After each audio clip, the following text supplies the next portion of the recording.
pada tahun 1325 dari kota pelabuhan Tanjir di Maroko. Seorang sarjana hukum muda berusia 21 tahun bernama Abu Abdullah Muhammad Ibnu Battuta memulai sebuah perjalanan agung. Niatnya sederhana dan mulia, menunaikan ibadah haji ke Mekah. Ia berangkat seorang diri, dengan keyakinan bahwa perjalanannya akan memakan waktu sekitar 16 bulan.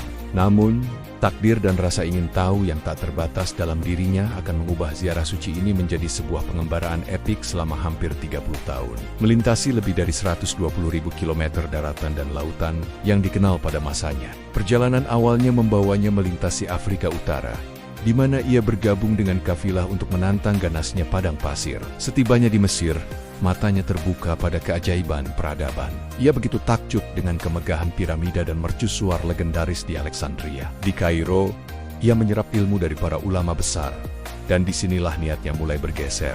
Perjalanan ini bukan lagi sekadar mencapai Mekah, tetapi juga untuk memahami dan mendokumentasikan seluruh dunia Islam dan negeri-negeri di sekitarnya. Setelah menyelesaikan ibadah hajinya, bukannya pulang, Ibnu Battuta justru melanjutkan perjalanannya lebih jauh ke timur, didorong oleh hasrat untuk melihat lebih banyak. Di tengah Samudra Hindia, perjalanannya diuji saat badai dahsyat menghancurkan kapalnya, menenggelamkannya di perairan dekat Kepulauan Maladewa. Disinilah ia mencatatkan salah satu temuannya yang paling unik. Ia menemukan sebuah masyarakat Muslim yang maju namun dengan adat yang sangat berbeda. Temuan terbaiknya di sini adalah penggunaan cangkang siput laut kauri sebagai mata uang resmi untuk segala transaksi. Karena pengetahuannya yang mendalam tentang hukum Islam, ia dihormati dan diangkat menjadi kadi atau hakim agung, memberinya pandangan mendalam tentang struktur sosial dan hukum di negeri kepulauan tersebut.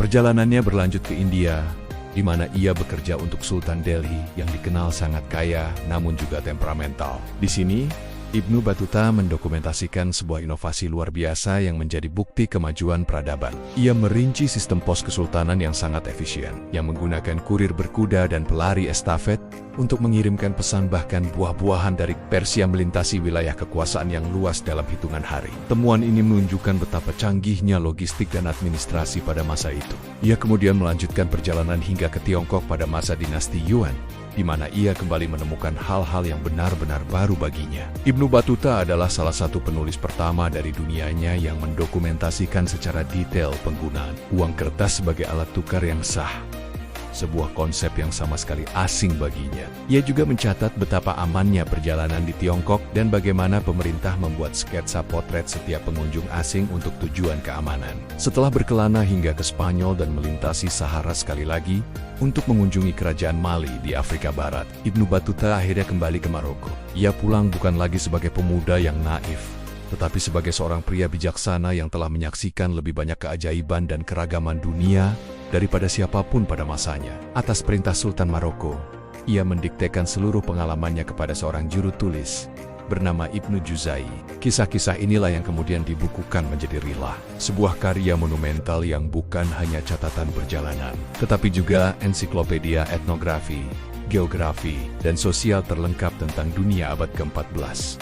Warisannya bukanlah emas atau wilayah, melainkan pengetahuan mendetail tentang dunia yang ia bagikan, yang terus menginspirasi generasi hingga hari ini.